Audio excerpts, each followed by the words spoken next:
Shalom, shalom semuanya. Apa kabarnya hari ini? Aduh, Dedek Shenka peserta termuda nih kayaknya. Mana mami papinya nih? Oke teman-teman, sebelum kita mulai acara Mayo Talk malam hari ini, kita mau kembali datang di hadapan Tuhan. Kita mau mengucap syukur di hadapannya, sebab sungguh Dia Allah yang baik bagi kita. Amin. Mari tanggalkan bebanmu, mari kita memuji namanya.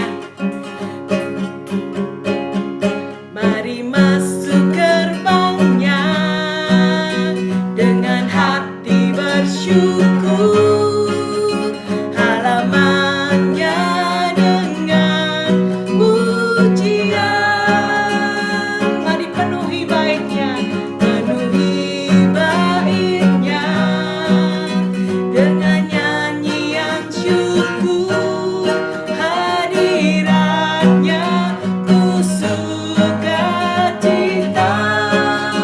Sebab Tuhan Dia baik, sebab Tuhan Dia baik, dan anugerahnya kekal selama-lamanya. Amin. Sebab Tuhan Dia baik, dan anugerahnya kekal selama-lamanya. Amin. Ayo teman-teman, mari kita buka kamera yuk, buat kita ngikutin Mayo Talk malam hari ini. Mari sebelumnya kita mau memuji Tuhan sama-sama, sebab Dia Tuhan yang baik bagi kita. Amin. Mari masuk gerbangnya, mari masuk gerbangnya dengan hati bersyukur, halamannya dengan pujian. Mari penuhi baiknya dengan puji-pujianmu, baiknya dengan nyanyian syukur, hadiratnya penuh sukacita. Sebab Tuhan Dia baik, dan anugerahnya kekal selama-lamanya. Amin. Sebab Dia baik, Tuhan Dia baik, dan anugerahnya kekal selama-lamanya. Amin. Sekali lagi kita nyatakan, sebab Tuhan Dia baik, Tuhan Dia baik, dan anugerahnya kekal selama-lamanya. Amin. Haleluya. Sebab Tuhan Dia baik, dan anugerahnya kekal selama-lamanya. Amin. Selama-lamanya, selama-lamanya, selama-lamanya, selama-lamanya.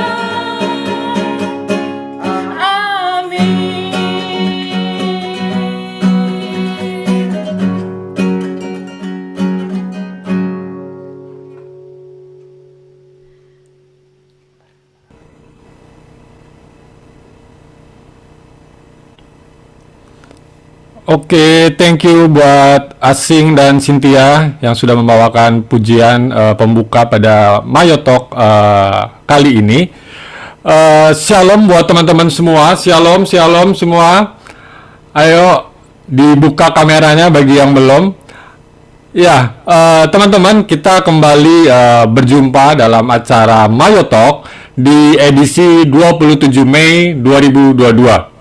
Nah, sebelum kita mulai, kita mau berdoa dulu sebentar untuk kelancaran acara hari ini. Mari kita tenangkan hati kita sebentar untuk berdoa dalam nama Bapa dan Putra dan Roh Kudus. Amin. Bapa di dalam surga, Engkaulah Allah kami yang Maha Pengasih. Kami mengucap syukur Tuhan untuk malam hari ini, kalau kami boleh berkumpul kembali dalam acara Mayotalk.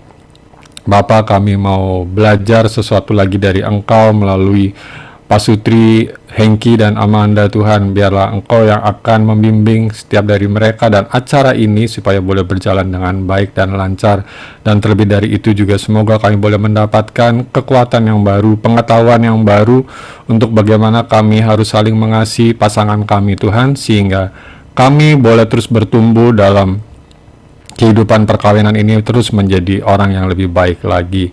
Bapak, kami saat ini sudah siap untuk mengikuti acara ini. Biarlah Engkau yang terus akan buka pikiran hati kami, Tuhan, untuk boleh menerima setiap dari pengajaran ataupun sharing, Tuhan, pada malam hari ini. Terima kasih, Tuhan. Kami mau serahkan acara Mayotalk malam hari ini ke dalam tangan-Mu. Kemuliaan kepada Bapa dan Putra dan Roh Kudus, seperti pada permulaan, sekarang, selalu, dan sepanjang segala abad. Amin. Bapa, Putra, dan Roh Kudus. Amin.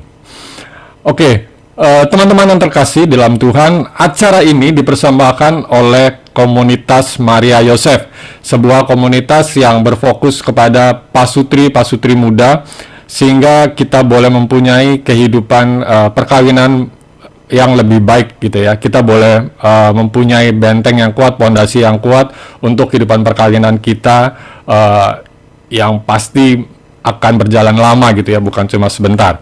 Nah, sebelum kita lanjut lagi, kita akan lihat sedikit cuplikan dari Mayotalk bulan lalu atau bulan April.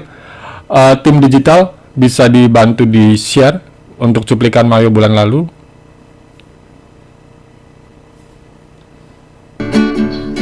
Sang penebus juru selamat dunia. Sama-sama kita bersorak-sorai untuk kemuliaan Tuhan. Saya kembalikan ke Rena, silakan. Baik, thank you Revan. Shalom semuanya. Welcome kembali, selamat datang kembali ke Mayotalks edisi 22 April 2022. Oke. Nah, jadi kalau misalnya aku boleh cerita ya, kenapa kita berdua tuh memilih outdoor gitu loh sebagai tujuan dari jalan-jalannya kita gitu setiap minggu. Itu sebenarnya trigger pertamanya itu karena background childhood kita masing-masing sih. Dan kita berdua itu bukan punya childhood yang sama, tapi kita punya childhood yang benar-benar berbeda 180 derajat gitu. Ya sebenarnya itu cuman masalah gimana memanage ekspektasi si bos aja sih. Dari jauh-jauh hari kita udah mesti kasih tahu bahwa kita mau benar-benar cuti supaya kita bisa comeback fresh gitu. Appreciate apa ya? Kalau saat ini kan kayaknya orang itu nggak sibuk gitu loh, lihat gadget lah, lihat apa gitu. Tapi ketika mereka cuma duduk atau main pasir, itu buat kita tuh something yang membahagiakan gitu. Kalau minggu depannya aku misalnya kesel terus aku nggak mau pergi lagi, bisa juga kan. Tapi aku pikir nggak apa-apa lah gitu. Jadi hal-hal yang kayak gitu dianggap oh ya sudah gitu, kita dianggap nggak ada aja, dianggap happy aja. Kenapa cuma gara-gara satu hal setitik terus jadi hancur semuanya? Enggak juga kan gitu. Kita berdua happy, itu adalah hadiah terbaik sebenarnya buat anak-anak gitu. Oke, wah nice.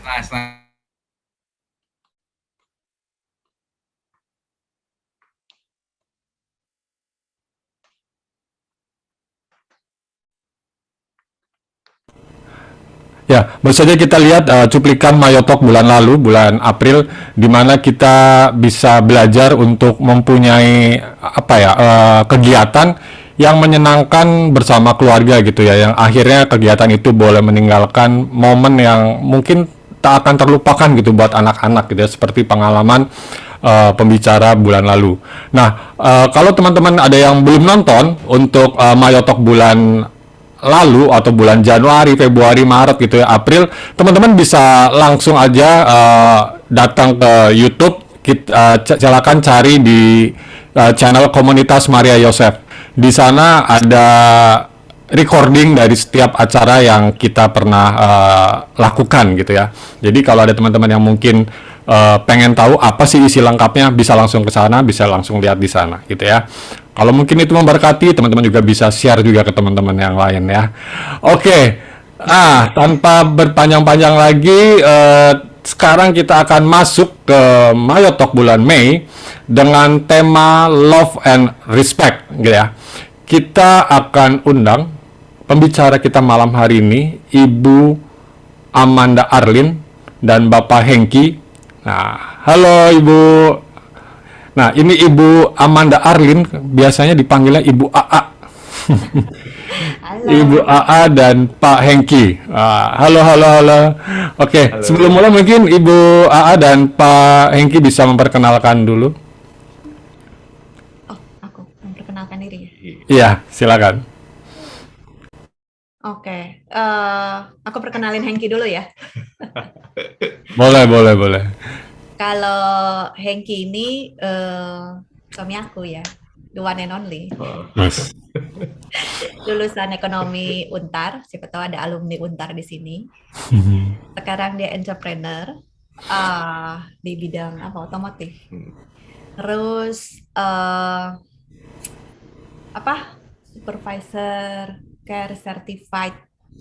Oh iya, supervisor. Jadi istilahnya dia mengambil sertifikasi yang bisa ya aromaterapi yang bisa melakukan pemijatan buat healing ya. Itu pun suatu kondisi yang karena akunya sakit, makanya dia berusaha bersusah payah belajar ambil sertifikasi itu dan jadi kita sebutnya raindropin aku sampai kondisi aku sekarang sangat baik gitu. Thank you juga pembimbing KTB keluarga di Sekolah Bina Iman Domba Kristus. Dia sudah menikah 21 tahun sama aku. Yes. Aku Amanda, lulusan psikologi Atmajaya. Siapa tahu di sini ada alumni Atmajaya. Walaupun aku tahu mungkin nggak seangkatan. Tapi biasanya sesama alumnus kan kita membawa bendera orange. Aku praktisi human resource karena sejak dari kuliah aku udah main-main di human resource di HRD ya. Dan sekarang jadi mompreneur. Ada sih ibu rumah tangga gitu kan. Cuman kalau ibu rumah tangga yang bisa dapat duit sedikit-sedikit kiri kanan ya kita sebutnya mompreneur aja. Terus aku penggila essential oil. Jadi memang suka banget sama essential oil karena memang ini yang membantu kondisi kesehatan tubuh aku. Juga seorang wellness coach. Ini mimpi kedua yang aku sekarang lagi jalanin nih ya. Makanya aku berhenti dari corporate. Sudah 20 tahunan jadi budak corporate, sekarang aku menuju mimpi baru sebagai yang masih budak corporate. Seorang enggak. Ya kan budak kata ininya ya, tapi sebenarnya kan canggihnya tuh eksekutif gitu. Kalau dulu senengnya dipanggil eksekutif ya. Ya berapa tahun ini sebagai coach untuk wellness ya, biar hidupnya lebih berimbang, baik secara fisik, psikis, mental, spiritual juga. Anak satu, perempuan, mirip kita berdua. Itu belum di-share ya? Sudah Ibu. Udah ya? Nah ya, itu kuliahnya psikologi, berarti ngikutin emaknya ya. Tapi senangnya sama art sih, nah itu ngikutin bapaknya. Cukup kali ya. Oke. Terima kasih Pak Hengki dan Bu AA. Sebenarnya saya sempat surprise gitu ya, waktu tim kami memberikan informasi kepada saya gitu ya. Kita Mayo Talk bulan Mei akan panggil Pak Sutri Hengki Amanda nih, gitu kan. Terus dia share gitu ya beberapa foto di Instagram Ibu AA gitu. Dan pas saya lihat saya sempat ngiri gitu ya. Kok bisa ya? Saya pikir usia perkawinannya belum seperti yang tadi Ibu jelaskan gitu. 21 tahun gitu ya. Sedangkan saya aja yang di bawah itu kadang-kadang nggak bisa kelihatan se-happy itu, nggak bisa kelihatan seromantis yang Bu AA dan Pak Hengki lakukan gitu ya. Yang lagi di air terjun lah, yang katanya Pak Hengki memeluk Bu AA ya, katanya dapat bocoran nih. Jadi sempet penasaran juga gitu ya, kayak wah ini menarik nih kayak kalau kita undang terus bisa sharing gitu ya di acara Mayotalk supaya mungkin kehidupan kita bukan mungkin ya malah harusnya pastilah ya karena Bu Aa dan Pak Hengki kan udah melakukannya gitu ya udah melakukan apa ya mungkin tema malam hari ini ya love and respect itu beberapa tahun gitu ya dalam perkawinannya. Nah satu mungkin ya untuk mengawali pertemuan malam hari ini gitu ya apa sih yang bikin Pak Hengki dan Bu Aa ini apa ya punya relasi yang kayak dekat banget gitu kayak kalau ngeliat foto-fotonya kayak perkawinannya nih madu semua gitu ya kayak nggak ada racunan nih. Mungkin Pak Hengki dan Bu Aa bisa share nih mungkin sedikit rahasia ataupun ya sebenarnya bukan rahasia sih cuma kamu belum tahu aja gitu. Nah mungkin bisa sharing nih Bu Aa Pak Hengki. Racun sih enggak, tapi Oh nggak pahit. racun. Apa? Oke. Sebenarnya sih nanti saya akan sharing, terus Bu Aa juga akan sharing juga ya. Kita tuh sebenarnya punya masa lalu juga, dan apakah masa lalu itu sudah berlalu? Enggak juga. Jadi dalam kehidupan kita itu tetap ada suka dan duka. Jadi kita tetap belajarlah sampai sekarang, dan belajar itu tidak ada henti-hentinya. Jadi kalau rekan-rekan tahu udah ikut acara sesi ini, berharap dalam sebulan, 2 bulan, setahun kemudian bisa berubah menjadi seperti yang diharapkan, enggak. Itu proses pembelajarannya seumur hidup gitu ya. Masa lalu kami juga mungkin masa lalu teman-teman juga. Jadi tuh dulu tuh kita sempet cekcok dan konflik untuk sesuatu yang remeh-temeh lah. Misalnya kayak mau makan gitu ya. Mau makan nggak? Misalnya saya coba nanya ke Amanda gitu ya. Mau makan nih, mau makan apa ya? Aja deh terserah. Terserah ya. Oke deh, kalau terserah Bami Jian, udah lama nih kita nggak makan Bami Jian. Tapi aku kurang doyan Bami Ji. Oh iya, kamu kan doyan Bami Jian. Jadi gimana? Mau makan apa ya? Apa ya? Ya terserah aja sih. Ya udah terserah dah, apa deh? Apa ini? Hokben. Masa aku sih? Apa sih? Aku juga bisa bikin. Yaudah kalau gitu kamu aja deh yang milihin. Jadi aku, Terus gimana? ya apa aja terserah. Nah, jadi itu sesuatu yang remeh-temeh, tapi kadang-kadang saya spanning gitu ya. Ya. Kata terserah itu aja berarti terserah saya gitu kan, namanya juga terserah. Tapi kalau udah dikasih usulan, akhirnya sebenarnya saya lagi nebak-nebak dia maunya apa gitu ya. Itu kata terserah. Saya pikir teman-teman juga mungkin ada ngalamin hal seperti itu. Yang rasanya terserahnya itu kok nggak apa ya, nggak seperti saya bayangkan, dan itu bukannya ya hal yang berat gitu ya KDRT segala macam, tapi lumayan tuh ya setiap kali ada perdebatan tentang makanan, kata terserah itu cukup membuat kita untuk konflik gitu. Nah, itu apakah sudah berakhir? Enggak juga. Sampai sekarang Amanda mesti mengatakan kata terserah. Enggak, dia juga suka ngomong terserah gitu loh. Amanda juga punya masa lalu yang nggak ngenakit loh. Ya mungkin Bu Aa bisa cerita kali ya, apa aja tuh?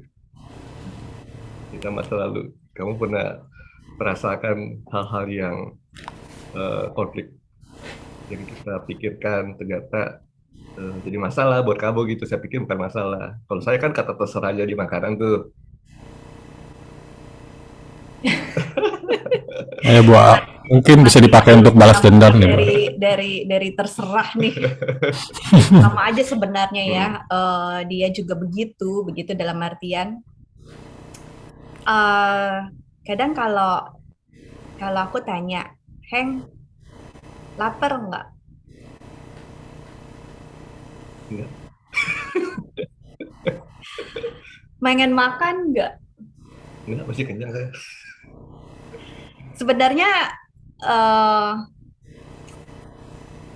apa ya? Aku kepengennya waktu aku tanya, Heng lapar nggak? Pengen makan nggak? Terus dia jawab enggak. Terus jawab lagi enggak. So aku biasanya tanya lagi, itu di seberang yang kue itu enak banget loh. Terus dia diem aja. Nah menurut aku tuh kayak dia kan tahu aku doyan banget itu, dan waktu aku tanya kenapa sih dia nggak bilang yuk makan, padahal kalau aku beli dia juga makan gitu. Oke. Nah, itu contoh-contoh di mana kami mengalami masa-masa ketika kami belum mengenal suatu value yang mau Iya, kita terus bagikan hari ini. Nah, value Hmm. itu love and respect gitu ya. Ada sesuatu yang missing. Padahal kita tuh eh, kita sama-sama aktif di gereja, kita sama-sama belajar bagaimana menjadi pasutri, bagaimana menjadi orang tua, bagaimana parenting. Cobalah kita belajar hal itu. Ternyata kok mesti nggak ngepas gitu ya. Sampai kita menemukan value love and respect yang mau kita bagian hari ini gitu ya. Intinya adalah Amanda merasa kehidupannya dia itu suaminya itu saya tidak memberikan love yang dia butuhkan gitu ya. Demikian juga saya sebagai suaminya merasakan Amanda tidak memberikan respect yang saya butuhkan. Nah, semakin Amanda mendapat perlakuan tidak love dari saya, menurut pandangan dia gitu ya, padahal saya merasa udah love sama dia, semakin dia jatuh di dalam persoalan tidak respect sama saya gitu ya. Dan itu yang saya rasakan, semakin dia tidak respect ke saya, semakin saya tidak menunjukkan cinta yang dia butuhkan. Semakin dia tidak merasakan cinta yang dibutuhkan, semakin dia tidak respect ke saya. Nah, itu lingkaran setan yang luar biasa banget. Jadi hari ini yang mau kita bagikan ada hal seperti itu, bagaimana teman-teman selama ini ikut seminar, ikut mayo, kemudian ikut parenting, tapi sesuatu yang missing. Nah, missing ini mau kita bagikan supaya teman-teman tidak masuk dalam lingkaran setan yang sama, gitu ya.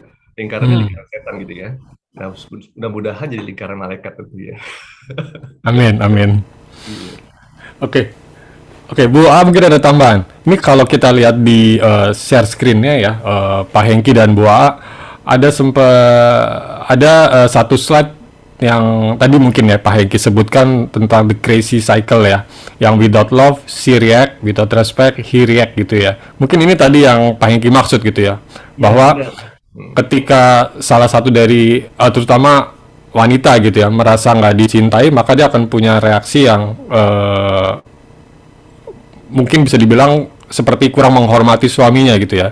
Demikian juga si suami ketika dia merasa nggak dihormatin, dia juga akan menimbulkan sikap-sikap yang mungkin membuat istrinya berpikir bahwa dia tidak dicintai lagi gitu ya. Benar ya Pak Hengki ya? Iya. Dan itu akan muter terus ya Pak Hengki ya, Bu A ya? Bener, ini sesuatu yang kita nggak pernah dapatkan dalam seminar pasutri yang pernah kita ikuti. Oke. Kita merasa kan selalu dilengkapi, tapi jarang sekali seminar-seminar pasutri itu yang membahas tentang love and respect. Karena love and respect ini bukan sesuatu yang baru sebenarnya ada di Alkitab. Jadi kalau teman-teman misal pengen tahu dasarnya apa, ada tuh di Efesus 5. Oke. Kalau mau buka coba di Efesus 5 ayat 33. Ya. Efesus 5 ayat 33. Amanda coba baca. Suaranya salah satu membuat saya pernah jatuh cinta sama dia karena suaranya Amanda.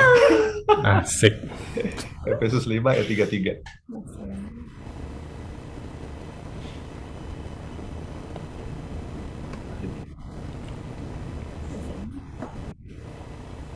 Ya, kita bisa.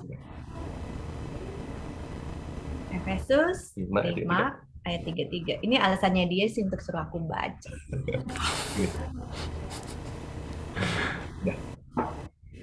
Oke. Bagaimanapun juga bagi kamu masing-masing berlaku.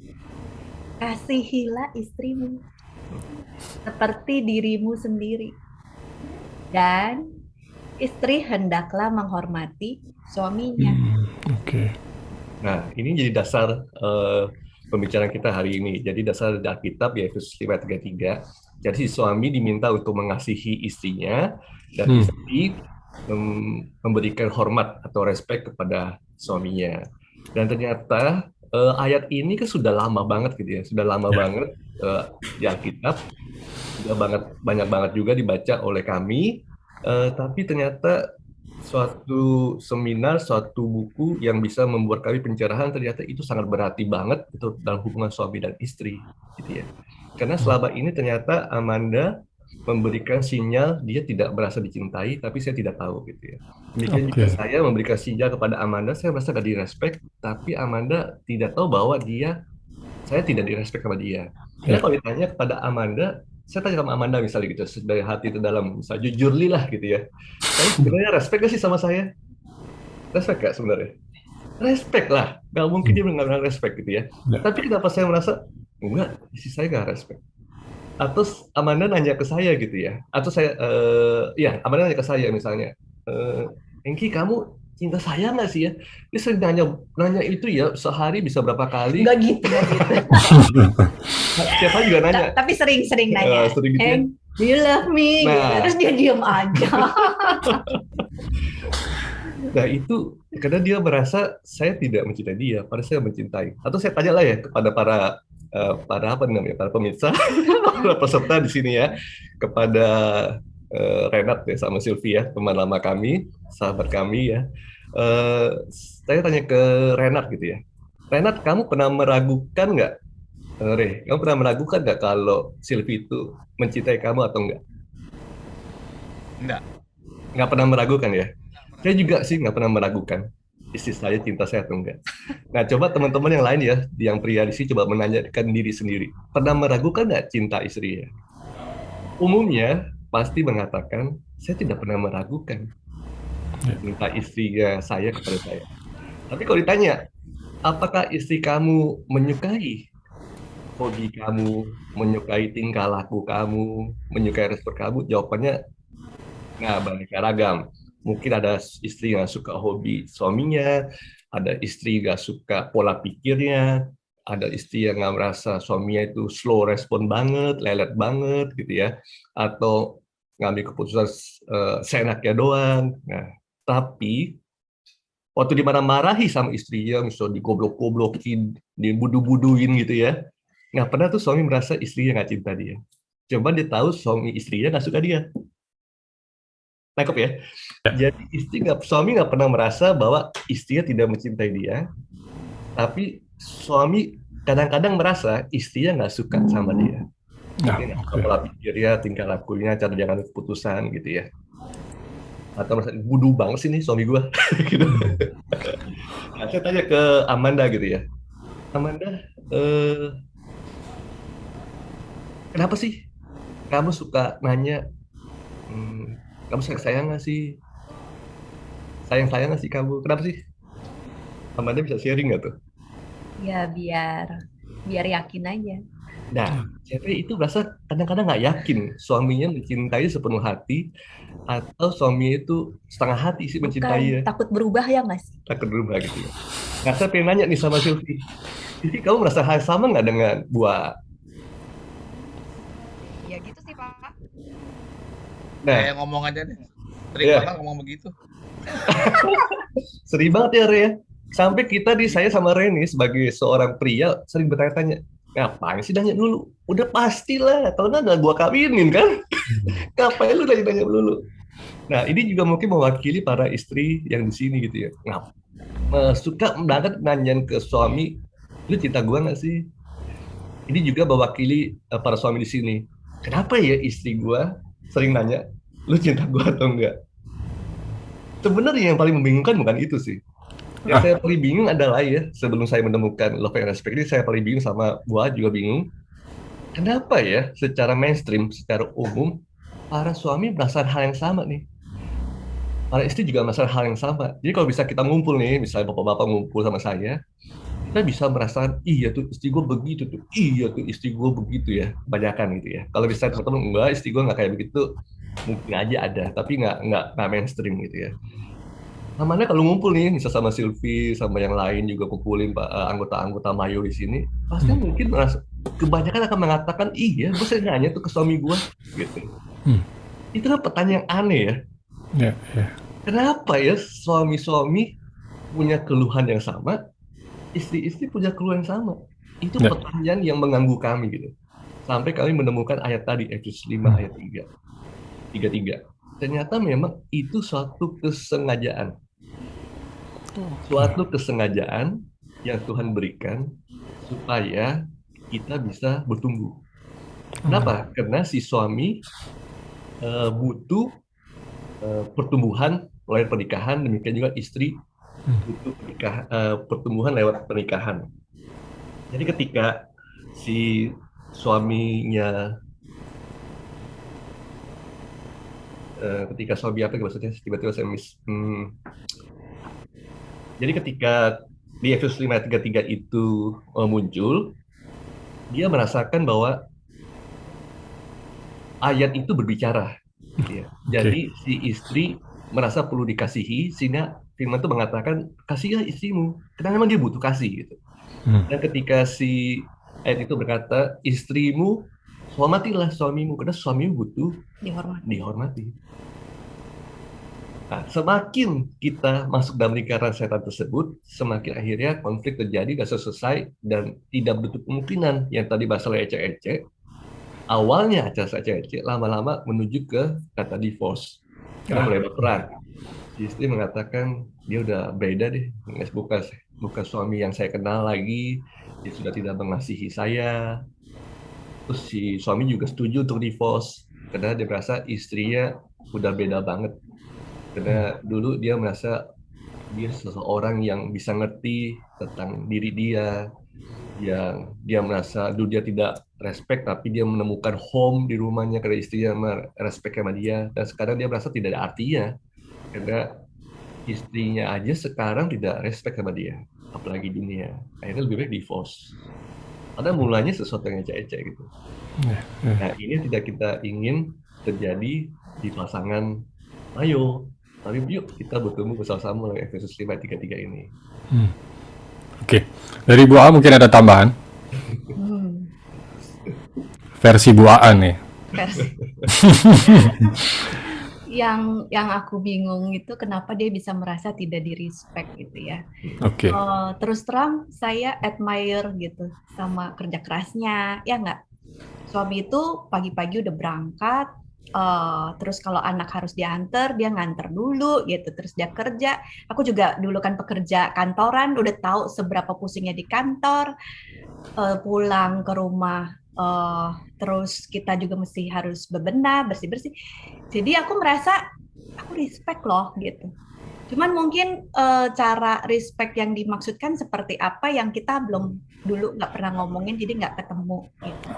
Jadi I really respect him gitu. Terus kalau kayak aku bekerja juga bukan berarti aku nggak respect dia. Kalau aku terima uang juga bukan berarti aku tidak menghargai usaha kerja keras dia gitu.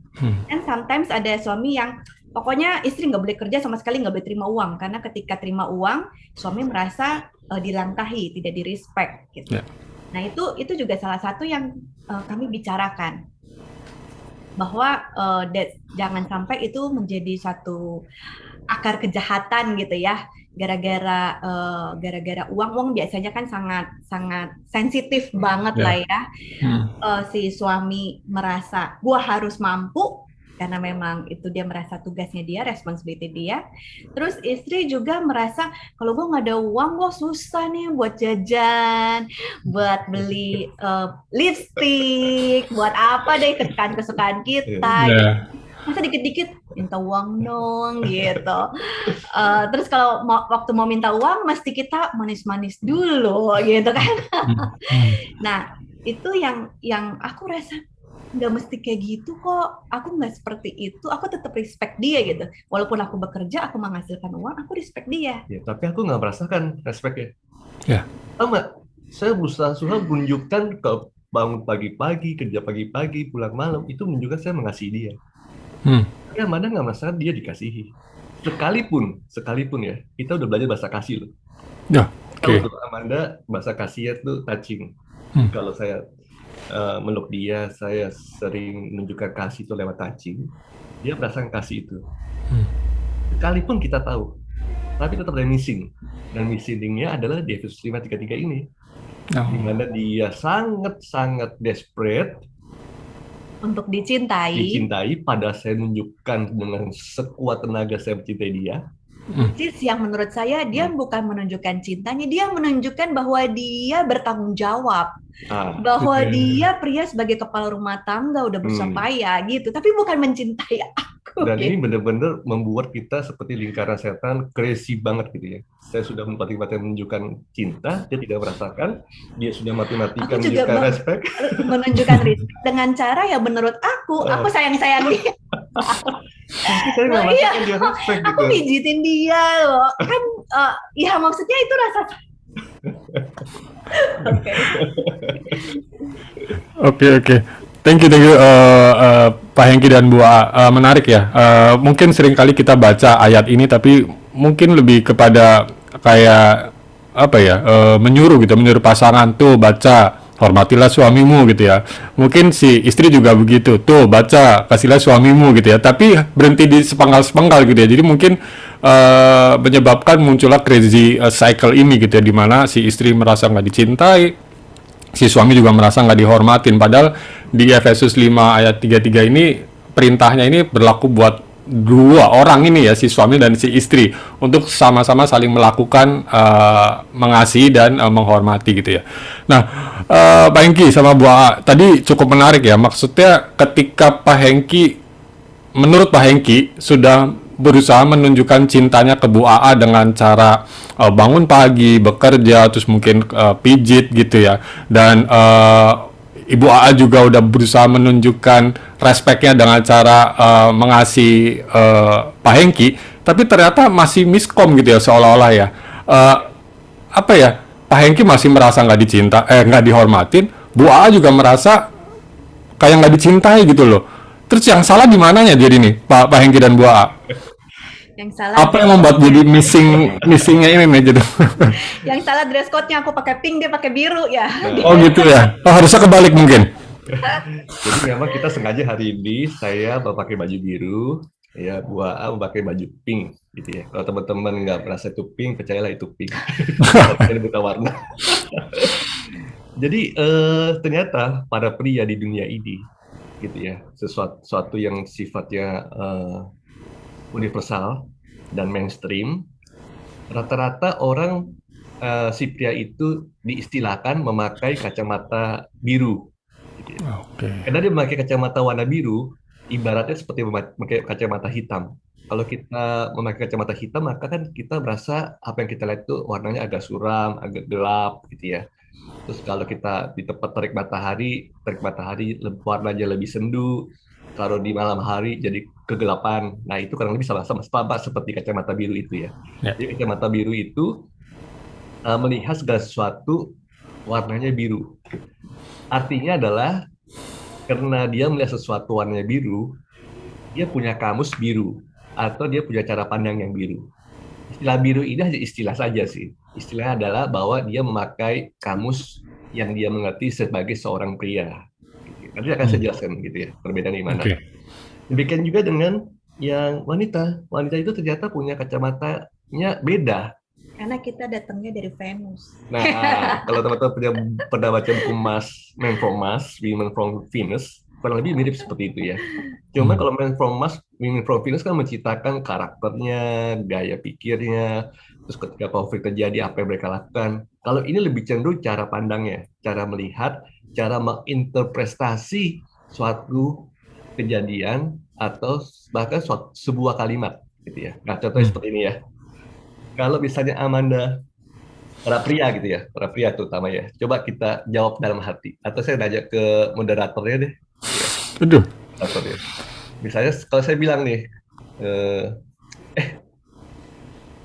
kita ketemu di pesta nih kita ya, kita ketemu di pesta. Terus saya ngomong nih, baju lu oke nih, bagus banget nih, gitu ya. Beli di mana? Gue pengen nih punya baju kayak gini. Gitu. Masih bangga dong. Iya. Gitu kan? Iya. Padahal mungkin perginya di rumah biasa-biasa aja, tapi seseorang mengatakan hal seperti itu, rasanya bangga, terus malu nggak kalau bisa dipakai lagi di pesta yang mendatang gitu? Atau merasa lebih pede? Lebih pede, Pak Hengki. Lebih pede ya? Iya. Sama. Karena gimana, Reh? Kamu merasa lebih pede, lebih bangga, atau merasa malu untuk pakai lagi? Pakai lagi dah, lebih pede dong. Pakai lagi ya. Kita merasa lebih pede ya, bahwa ini sudah dapat legitimate dari teman-teman, bajunya oke nih. Jadi kalau gue pakai lagi, gue memakai dengan kebanggaan gitu. Nah sekarang kalau Amanda gitu ya, ada seseorang yang muji ke Amanda gitu, baju lu bagus lu, beli di mana? Oke juga nih, suasana pesta cocok nih dengan baju ada ini gitu. Pasti ada bangga juga dong Amanda ya. Oh iya, pada saat itu bangga banget, jalannya juga wah baju juga bagus. Masih mau pakai lagi nggak di pesta berikutnya? Masalahnya udah dikasih tahu baju lu bagus, dia udah inget ini baju aku udah pernah aku pakai di pesta ini. Jadi pesta yang akan datang udah nggak boleh dipakai lagi gitu. Kita harus punya baju yang lain, bukan nggak bagus gitu. Nah, itu bedanya ya. Coba kita lagi ya mesti bicara baju gitu ya. Kalau misalnya para suami gitu ya, mendengar kita nanya ke Re nih, Re, kamu kalau misalnya ada keluhan dari Sylvie gitu ya, gua nggak ada baju nih. Nah, dia waktu itu berhadapan dengan lemari bajunya. Waktu dibilang gitu, gua nggak ada baju nih. Apa sih yang Re rasakan? Atau Re pikirkan ketika istri ngomong seperti itu? Bajunya udah banyak banget itu. Tetap nggak ada baju. Bajunya udah banyak. Begitu. Oh, Ria akan mengatakan baju udah banyak kayak gitu gimana gimana bisa ngomong nggak ada baju. Sama, saya juga begitu. Ketika Amanda berkata, aduh gua nggak ada baju nih, nggak ada baju gimana? Itu baju kayak tiap minggu lu beli nih. Sesuatu yang nggak bisa kita terima sebagai seorang pria gitu ya. Nah, saya tanya ke Amanda, maksud kamu emang kamu nggak ada baju tuh apa sih? Ya kan kita mau ke pesta nih, ya. Aku jadi males karena nggak ada baju. Emang nggak ada baju buat ke pesta itu gitu loh. Nggak cocok baju-baju yang ada di lemari itu. Nggak bisa dipakai buat pergi ke pesta. Bayangin kalau misalnya kita punya pasangan yang baperan. Pasti akan konflik tuh. Ini ya istri gue nggak tahu lagi pandemi. Masih bilang nggak ada baju. Pakai aja baju yang ada. Memang kenapa ya baju yang ada? Gue aja kagak keberatan pakai baju yang ada lagi gitu. Jadi suatu kalimat yang sama ketika dipertemukan dengan seorang wanita yang memang memakai kacamata pink, dia punya memperterjemahkan berbeda dengan si pria yang ketika situasi berbeda dia memakai kacamata yang biru. Nah, masalahnya mana? Masalahnya adalah ketika berkomunikasi, si pria tidak bisa memecahkan kode komunikasi tersebut. Padahal si istri, Amanda, emang kamu waktu bicara sama saya pakai kode nggak sih? Enggak sih, ngomongnya nggak punya baju. Iya, nggak punya baju beneran. Aku perlu beli baju. Cuman dia nggak ngerti-ngerti aja. Nggak, bukan bahasa politik kan? Enggak. Ada udangnya baru. Cuman bilang nggak punya baju gitu. Iya. Kenapa kamu nggak ngerti? Kamu waktu ngomongnya jujur kan? Ya iya, itu nggak ada baju. Tapi kan si pria merasa, loh kok nggak ada baju? Itu baju di depan mata gitu. Tapi kan itu baju kalau yang mana? Baju yang mana? Yang itu kemarin kan udah pernah pakai. Masa pakai lagi ke pesta? Jadi sebenarnya adalah kuncinya kita harus mengurai kode. Walaupun si pria tidak bermaksud memberikan kode yang aneh-aneh atau tidak bermaksud memberikan kalimat yang perlu diterjemahkan, benar-benar nggak ada niat di antara kita berdua. Tapi karena kita berasal dari kacamata yang berbeda, kita perlu menerjemahkan itu. Nah, ini jadi masalahnya. Oke. Nah itu kayak aku bilang, nggak punya baju nih. Terus dia bilang begitu banyak baju, padahal aku cuma gampang aja sih. Dia jawab aja, ya udah kamu mau beli di mana, mau kemana, gitu aja, itu selesai. Sebenarnya keberatan nggak kalau beliin baju? Ya kalau ketahu sih nggak keberatan lah. Masalahnya kan nggak tahu dia mau dibeliin baju. Cuman kan kayaknya aneh gitu kalau tiba-tiba, beliin baju dong, terus buat apa gitu kan? Jadi sekarang kita ngomong aja, memang mau ke pesta nih nggak punya baju. Ya, mungkin sekarang ada ketawa ketiwi gitu ya, ada yang merasa kesindir. Kami mohon maaf kan kesindir gitu ya. Oke. Iya, ternyata sepertinya walaupun kita udah kuliah S2, S3, memang nggak bisa ya untuk menangkap bahasa kode ini ya kali ya Pak Hengki ya, Bu A ya. Karena kita pakai dua kacamata yang beda warnanya gitu ya. Yang pria pakai kacamata biru, yang wanita pakai kacamata pink, yang menginterpretasikan kalimat masing-masing gitu ya. Tapi bukan sebaliknya gitu ya. Nah, berarti mungkin kalau boleh saya tanya ya Pak Hengki dan Bu A. Oh ya, sebentar. Teman-teman izin untuk ingatin buat teman-teman yang hadir malam hari ini, kalau ada pertanyaan gitu ya atau penasaran ini, misal gitu ya, kok kayaknya Bu A sama Pak Hengki di kamera ini kok kelihatannya happy banget ya, bisa ketawa-ketawa, apa resepnya atau apapun itu, boleh ya langsung tanya, bisa di drop di chat atau mungkin nanti di akhir sesi bisa juga langsung ngobrol langsung tanya gitu. Nah, balik lagi nih Pak Hengki, Bu A.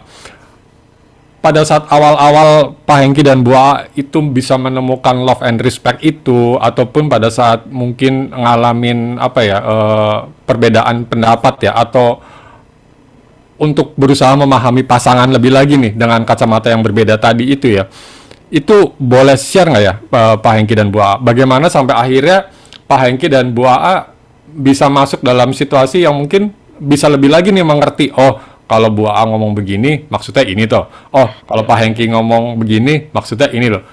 Ada nggak Pak Hengki dan Bu A bisa share nggak? Mungkin pada saat dulu gitu, pada saat nggak ngerti konflik terus sampai akhirnya menemukan kuncinya nih, kodenya nih udah bisa di hack gitu ya kodenya.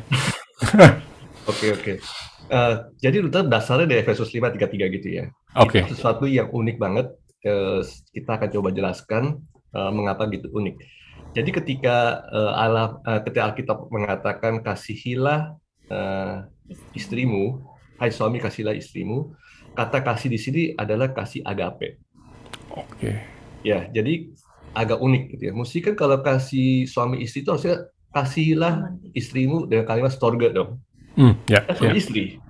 Kalau bisa mau dipakai juga kata Philadelphia, juga boleh persaudaraan, persahabatan. Enggak, tapi kata dipakai agape, di mana kita tahu kata kasih agape itu kan hanya milik Tuhan.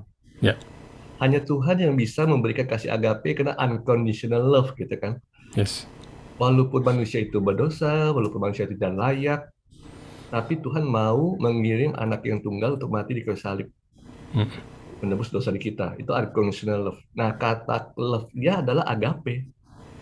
Jadi, sebenarnya Rasul Paulus ingin mengatakan, kamu harus kasih istrimu unconditional loh. Apapun terjadi, apapun yang kamu rasakan, apapun yang dialami, misalnya istri kamu ternyata terminal ill, ternyata istri kamu makin lama makin peyot, gitu ya. Ternyata makin lama istri kamu tuh teman yang paling bisa membuat kamu sebel.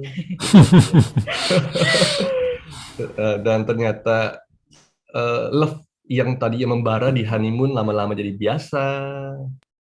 Dan ternyata dia punya masalah-masalah masa lalu yang saya tadi belum tahu, ternyata mengagetkan. Ya kamu tetap harus mengasihi dia, unconditional love. Dan ketika dikatakan istri hormatilah suamimu, juga respect yang unconditional loh. Jadi biarpun suami kamu tuh budu gitu ya. Tahu istilah budu kan ya? Saya tahu istilah budu dari anak saya tuh. Walaupun suami kamu slow respon, telbi, nggak ngertiin bahasa kasih saya sebagai istri dan bukan contoh bapak yang teladan buat anak-anak, tetap kamu harus berikan respect. Nah, kalau itu terjadi, sesuatu yang ajaib terjadi bahwa, kok tiba-tiba saya merasa joy ya di rumah. Oke. Padahal isi saya sih tetap nggak berubah jadi makin muda. Suami saya juga nggak jadi lebih pinter, tapi saya joy. Nggak ada perubahan gitu ya. Utangnya masih banyak, rumah tangga gitu ya. Uang sekolah anak belum kebayar.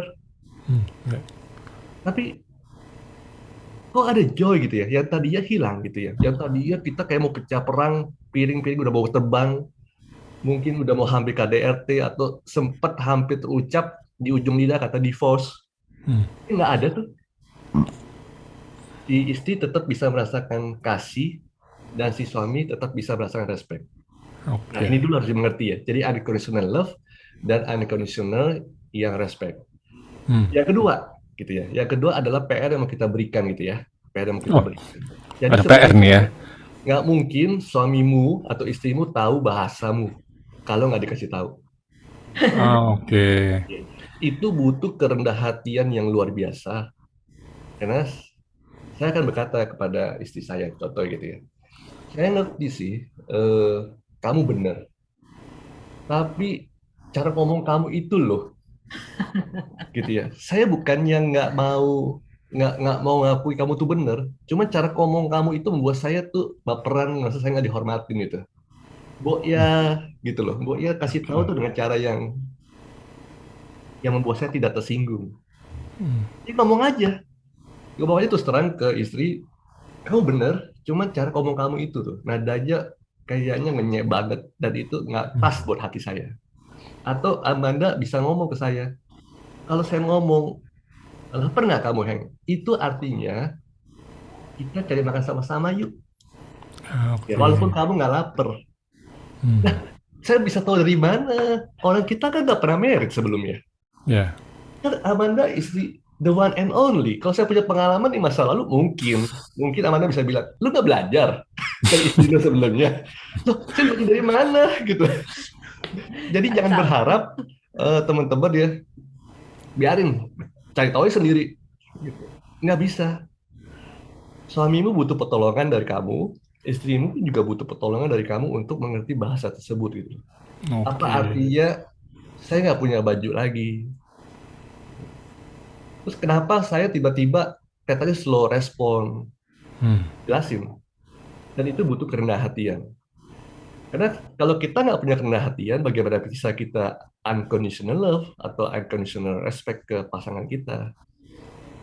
Jadi yang paling penting first thing first-nya adalah perbaiki komunikasi di antara kita dan tolong bantu karena mereka punya kacamata yang berbeda sama kita. Makin lama kacamata pink dan blue itu akan berubah jadi purple.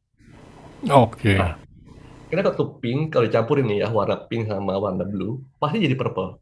Nah warna purple ini makin lama makin kental kalau kita belajar dari hari ke hari. Apakah berhasil? Enggak juga. Saya kadang-kadang mesti kesel loh. Kalau misalnya Amanda bilang, mau makan apa nih? Terserah, saya mesti kesel. Ya, tapi nggak seperti dulu keselnya. Oke. Terus kalau misalnya saya punya kejelekan apa tuh yang Amanda nggak suka? Yang baju. Nah, dia suka mendiamkan. Nah, suka mendiamkan. Nah, kata mendiamkan itu cowok ya paling gampang. Kan ditanya misalnya tanya, Heng, itu yang buat besok acara itu nanti kita mau ketemuannya di mana? Saya diam aja. Karena dia belum punya jawaban, itu doang. Jadi aku suka tanya lagi, Heng, tadi ditanya kenapa nggak dijawab? Dia gitu aja. Karena dia nggak punya jawaban, maka dia nggak akan bisa respon gitu. Tapi kan kita nggak tahu ya dia diem karena denger apa enggak sih pertanyaannya gitu kan? Ini baru pertanyaan gitu ya. Tapi sering kali ya, kita sering mimpin KTB gitu ya. Di antara para pria tuh ternyata punya masalah yang sama dan wanita juga dalam hal konflik ya. Saya jadi tiba-tiba ingat soal diam. Jadi pria itu kebanyakan kalau ada konflik diakhiri dengan diam. Gitu ya. Dan wanita itu dia baru puas kalau udah ngomong apa yang dimasalahin konflik tersebut gitu ya. Sedangkan cowok sebaliknya diem. Nah, buat cowok kritikan ketika terjadi konflik itu adalah seperti nuduh, seperti menghakimi. Jadi tajam banget nyakitin cowok dan cowok tuh rasanya udah diem aja deh. Gue udah jelasin, gue udah ngomongin, kayaknya dia malah nyerocos-nyerocos terus dan ngeritik-ngeritik aja. Buat cowok itu rasanya seperti tuduhan gitu ya. Kalau diam, si cewek merasa itu hukuman. Gue lagi dihukum nih sama suami gue nih, didiemin. Orang lagi ngomong dia nggak nyaut, nggak ngelihat ya. Pasti suami nggak masuk menghukum loh. Tapi itu dirasakan. Oke. Nah, mungkin teman-teman pernah belajar kali Man from Mars. Nah, kurang lebih itu dibahas juga kan. Ya, itu karena masing-masing punya keperbedaan yang harus bisa dimengerti. Oke. Oke, dari Bu A mungkin ada tambahan nih Bu A mengenai menyamakan atau mungkin prosesnya Bu A adalah membantu Pak Hengki waktu itu gitu supaya bisa memahami kode-kode dari Pak Hengki gitu. Jadi kalau memahami kode-kode sebenarnya kita akhirnya belajar untuk apa ya, kayak buka-bukaan aja lah ya gitu. Ya berani humble untuk tidak pakai kode yang tidak dimengerti gitu. Oke. Nah, jadi kayak ya berusaha lah untuk komunikasi. Kalau dia diam, ya udah. Sekali ditanya, 2 kali masih diam, oke, aku tahu dia nggak punya jawabannya. Jadi nggak usah baper dan makin banyak ngoceh, karena kalau makin banyak ngoceh kan sebenarnya kalau kita itu perempuan itu kalau ngoceh itu kayak ngerilis kita punya emosi ya nggak sih? Ya apa aja gitu diomongin, dikeluarin lagi, padahal udah ngomongin lagi gitu. Tapi buat kita kayaknya ya udahlah gitu, itu lebih seneng gitu kalau bisa dikeluarin dalam omongan. Tapi kalau dia diam itu, ya kita jadi sekarang belajar untuk ya silent is golden. Dan mungkin sebaliknya gitu, Hengki belajar untuk lebih banyak bersuara. Menurut Amanda ya, kalau sebenarnya gitu ya, sebenarnya itu kan lingkaran setan ya. Berarti kan harus diputus lingkarannya. Siapa yang harus putusin? Yang waras. Yang waras. Sorry to say, yang pada saat itu waras kita yang putusin. Makanya kalau pada saat itu aku waras, udah aku putuskan lingkaran Padahal tersebut. kamu bener loh, saya yang salah loh. Yes, it's okay. It's okay. Walaupun kamu bener. Ya, it's okay. Kamu nggak sakit hati. Oh, udah enggak. Udah enggak, karena aku tahu dia sayang aku, dia cinta aku, dia tidak bermaksud Kenapa untuk bisa begitu kan? menyakiti Karena hati. kamu. Kenapa bisa begitu? Kenapa kamu walaupun disakiti tapi nggak sakit?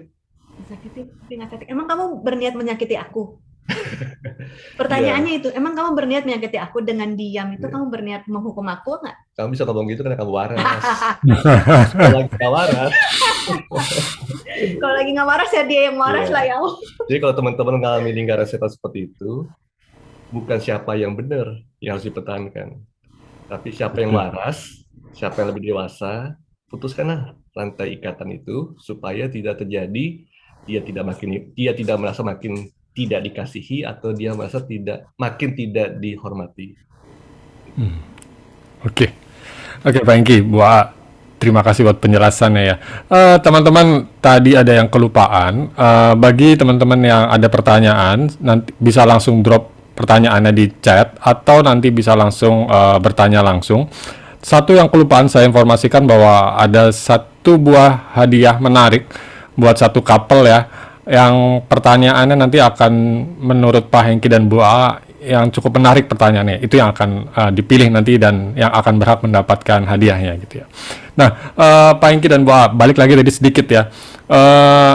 Tadi pas Pak Hengki dan Bu A menjelaskan mengenai komunikasi ya, saya juga baru sadar gitu. Sambil saya diam berpikir juga ya, oh pantesan gitu ya. Ternyata selama ini maksudnya itu gitu ya. Mungkin apa ya? Lebih ke arah gengsi juga kali ya, dalam arti gengsi, ya masa sih lu nggak tahu gitu ya, kalau gua ngomong begini artinya begini gitu ya. Tapi ternyata Pak Hengki dan Bu A tadi selain tadi menjalankan cinta agape tadi gitu ya, cinta walaupun gitu ya, walaupun kamu ini aku tetap cinta, walaupun kamu udah tua, udah peot kayak tadi ya Pak Hengki kasih contoh, ya aku tetap cinta gitu ya.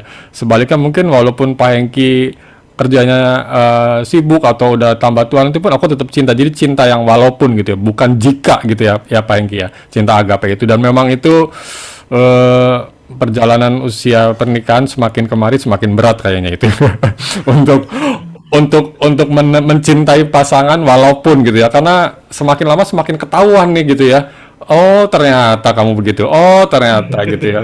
Iya, dari hal yang simpel mungkin Pak Hengki nggak tahu Pak Hengki sama Bu AA gitu ya, masalah handuk lah, masalah odol lah, masalah yang lain-lain gitu ya. Benar yang tadi Pak Hengki bilang gitu ya, bukan masalah yang besar yang bisa menyebabkan kita sampai mungkin terucap kata divorce gitu ya, bukan karena KDRT yang sampai mungkin lebam-lebam gitu, cuma kadang-kadang dari hal-hal yang receh gitu mungkin ya, yang kita nggak sadarin tapi itu terjadi setiap hari. Akhirnya mulai muncullah perasaan itu nggak dihormatin, mulai muncul perasaan nggak dicintai. Bahkan tadi ketika Pak Hengki dan Bu A cerita gitu ya, masalah ngajak makan dalam kondisi yang lagi nggak berantem sebenarnya ya, tapi memang Bu A lagi lapar gitu, kamu lapar nggak gitu ya, atau aku mau makan ini nih, terus Pak Hengki nggak ngerti nih kode itu gitu ya, ternyata bisa bikin konflik gitu ya, padahal tadinya nggak konflik gitu ya. Nah, ternyata komunikasi di sini sangat penting gitu ya, sangat penting bagaimana kita punya niatan yang sama-sama gitu ya. Mungkin balik lagi pada saat kita berjanji gitu ya, kita udah punya komitmen untuk sama-sama bertumbuh gitu ya. Sama-sama membantu pasangan untuk menjadi lebih baik lagi. Tadi Pak Enggi juga kalau nggak salah sempat singgung bahwa pasangan kita menjadi orang yang terbaik buat diri kita, memproses diri kita gitu ya, menjadi pribadi yang lebih baik lagi ya, Pak Enggi dan Bu Aa ya. Dan ternyata komunikasi di sini memang harus buka-bukaan gitu ya. Dalam arti buka-bukaan apa adanya gitu ya. Maksudnya nggak usah pakai kode-kode lagi gitu.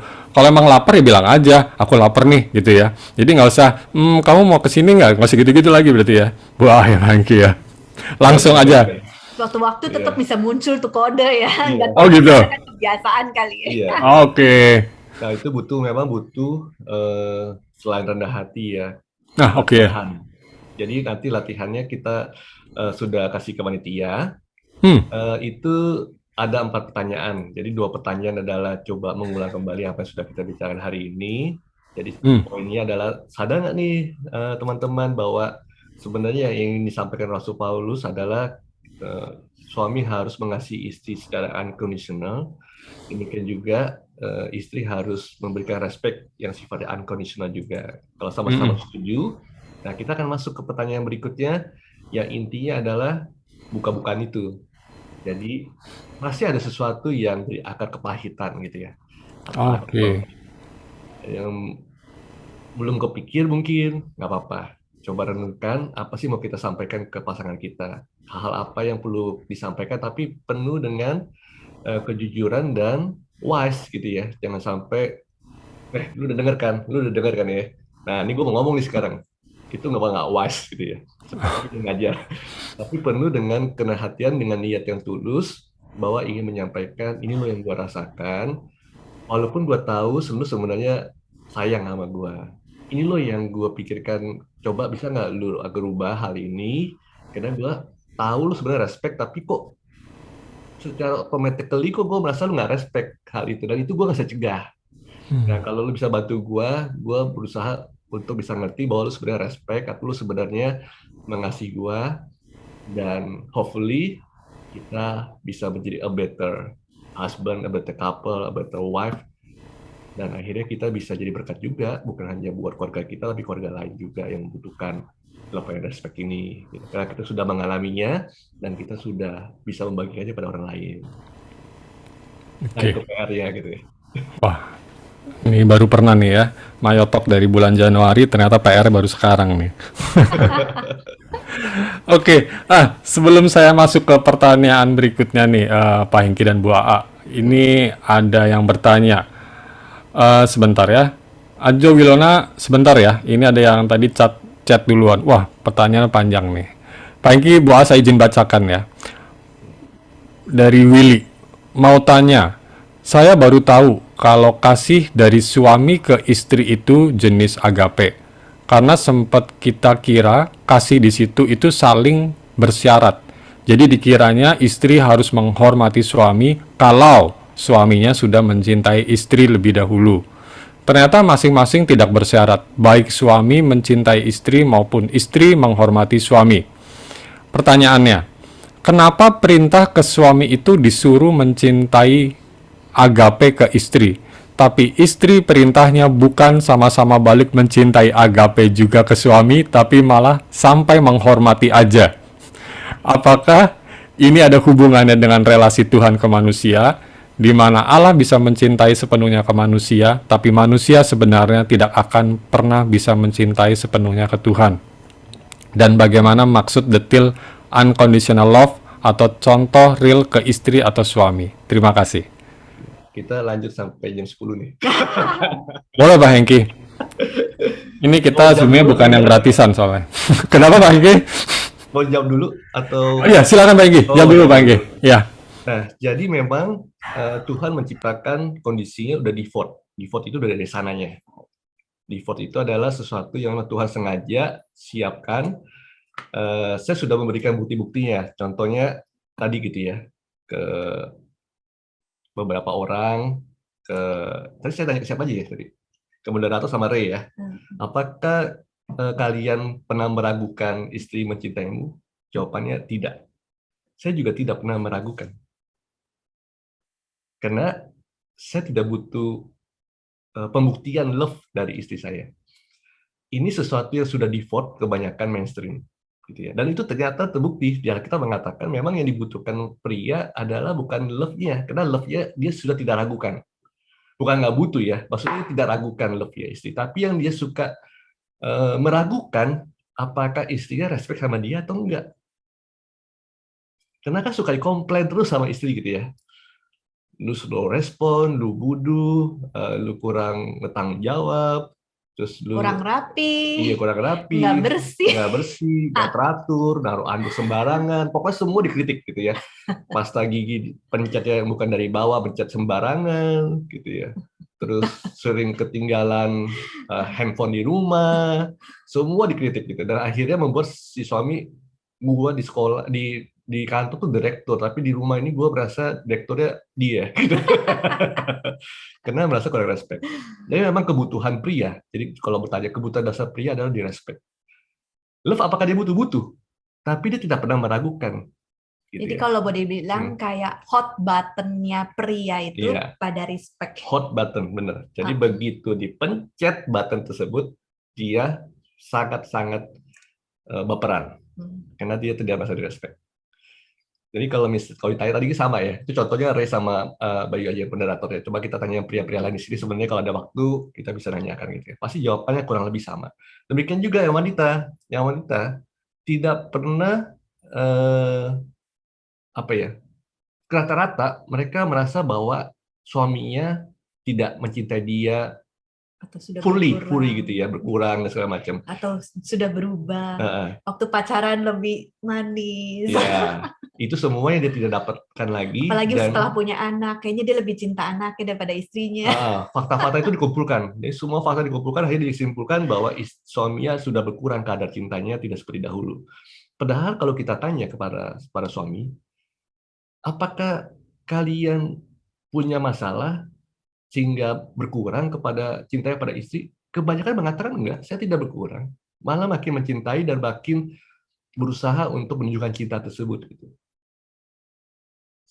Nah, jadi kebutuhan dasar hot button-nya wanita itu yaitu dicintai cuman dengan sepengetahuan dia. Buat apa kita menunjukkan cinta tapi dia tidak merasa cinta? Ya, jadi harus memberitahu kepada istri ini loh, saya melakukan hal ini kan saya cinta kamu. Cuman saya mau belajar gitu ya. Saya mau belajar hal-hal apa sih membuat kamu merasa dicintai. Nah, kalau kata Amanda, sebelum tidur tolong kiss dia, sebelum berangkat kerja tolong peluk dia. Nah, itu dia jujur ngomong. Sehingga saya akan lakukan itu untuk menunjukkan saya mencintai dia. Padahal, walaupun saya nggak peluk dia, walaupun saya nggak kiss dia, saya cinta dia. Cuman dia butuh konfirmasi itu. Karena kata kita, itu hot button-nya. Oke. Baik, jadi lebih kepada kebutuhan ya, kebutuhan si pria dan kebutuhan wanita, yang ke pria untuk dihormati dan kebutuhan wanita untuk dicintai gitu ya. Jadi bukan berarti si pria nggak perlu cinta dan bukan berarti si wanita juga nggak perlu dihormatin gitu. Tapi memang kebutuhan utamanya gitu ya, masing-masing yang memang udah berbeda gitu ya. Dan kalau itu tidak dipenuhi, jadi crazy cycle. Ya betul. Balik lagi situ-situ lagi ya. Oke, nah Pak Hengki, lalu apakah ini ada hubungannya nggak sih sebenarnya antara relasi Tuhan ke manusia ya, di mana Allah bisa mencintai sepenuhnya ke manusia, sedangkan tapi manusia sebenarnya nggak akan pernah nih bisa mencintai sepenuhnya ke Tuhan gitu loh. Apakah ada korelasinya? Iya. Sebenarnya kalau kita baca Efesus 5 itu dari awal, kita akan mengerti. Jadi kan dikatakan bahwa di Efesus 5 itu Paulus mengatakan dia memang bicara tentang hubungan suami istri. Tapi sebenarnya misteri atau rahasia besarnya adalah hubungan Kristus dengan jemaatnya. Jadi membicarakan Kristus dengan jemaatnya kepada orang-orang pada zaman dahulu itu nggak gampang. Karena abstrak. Kalau sekarang gampang ya, banyak promo, Alkitab juga sudah sempurna.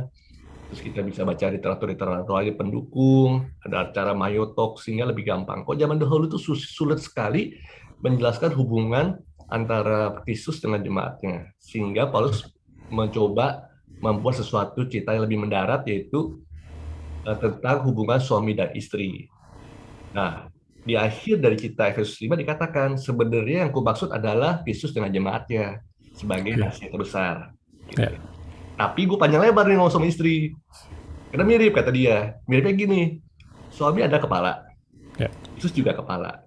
Ya. Nah, jemaatnya adalah kita ini. Nah, seperti Kristus mengasihi jemaatnya, begitu juga suami harus mengasihi istrinya. Seperti Kristus mengasihi jemaatnya loh. Kasih Kristus kepada jemaatnya kan unconditional love. Ya. Nah, maka suami dituntut juga untuk unconditional love kepada si istri. Karena disejajarkan gitu ya, seperti Kristus dengan jemaatnya sama dengan seperti suami dengan istrinya. Istrinya. Ya, sampai sini dapat ya? Ya. Nah, agak berat nih kita bicara ini. Kita bicara ringan jadi berat ya kita lagi.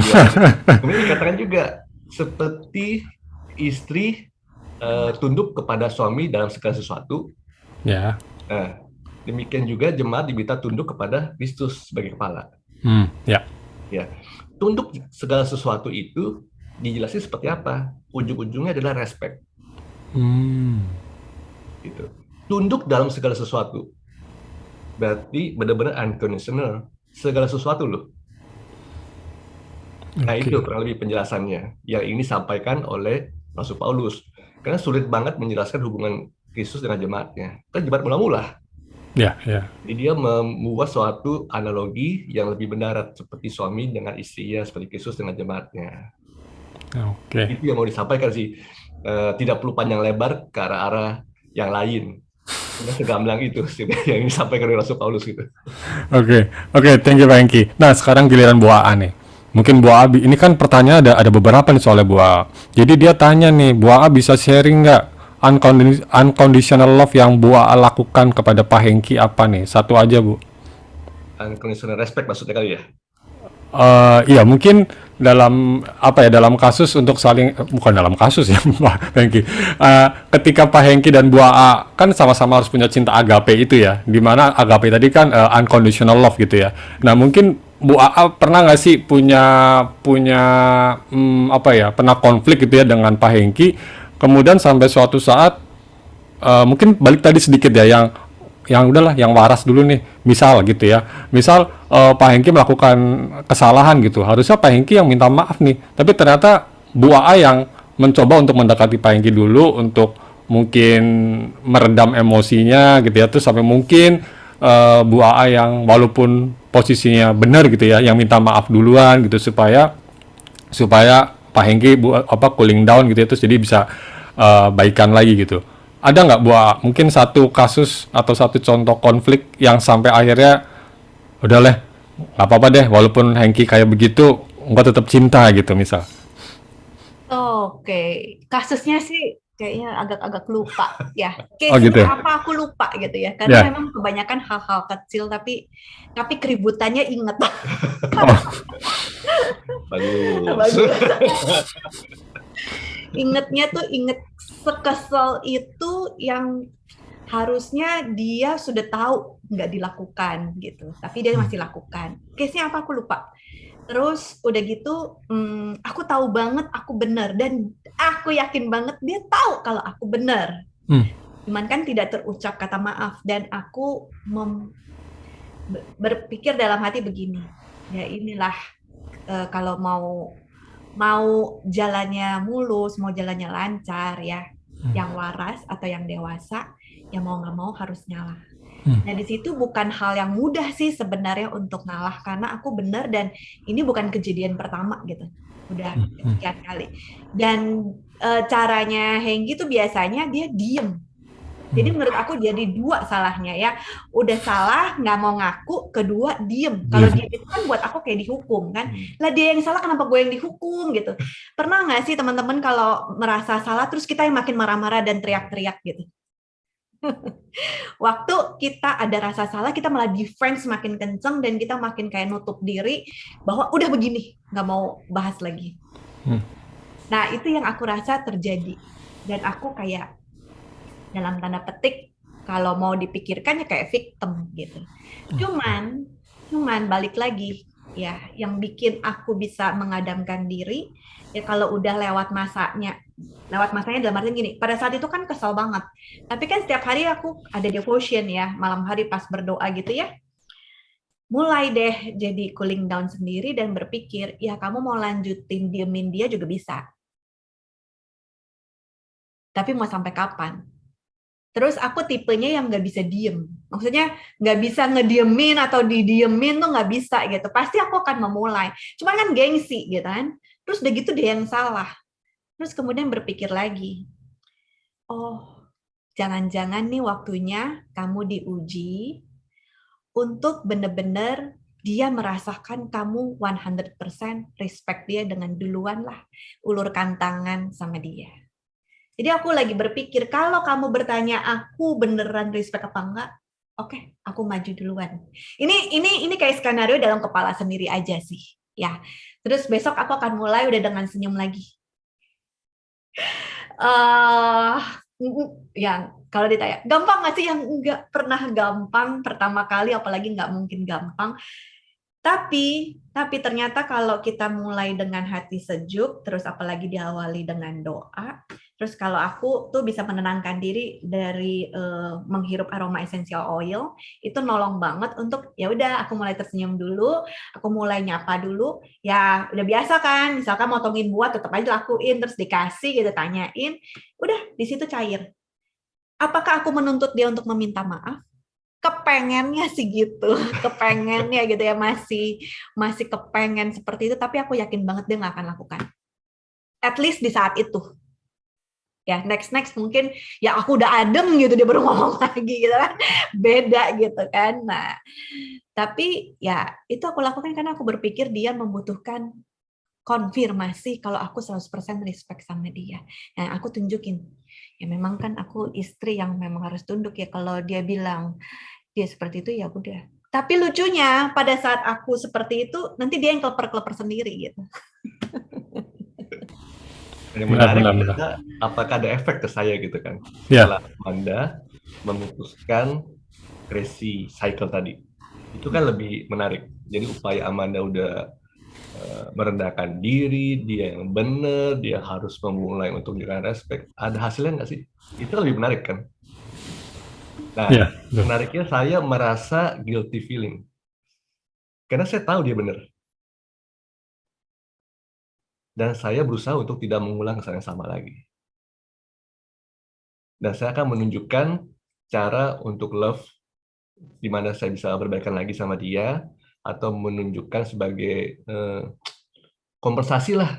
Saya sudah melakukan kesalahan, saya mau menunjukkan saya mau lebih baik lagi, terus saya berusaha untuk coba tidak melakukan kesalahan yang sama dan berusaha menjadi suami yang lebih better.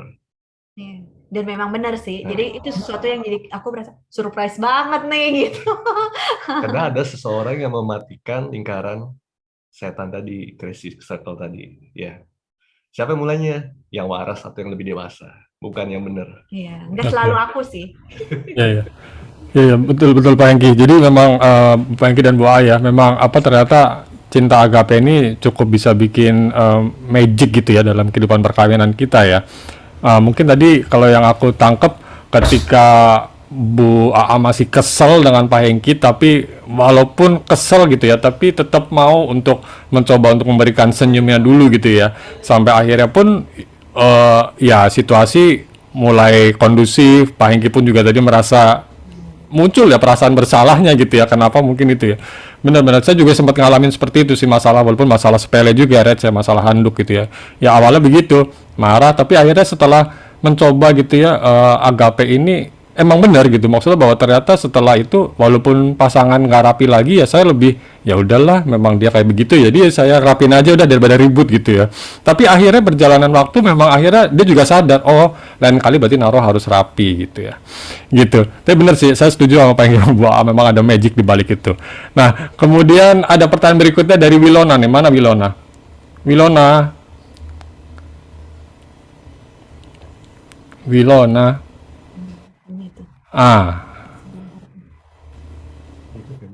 Ya, kok.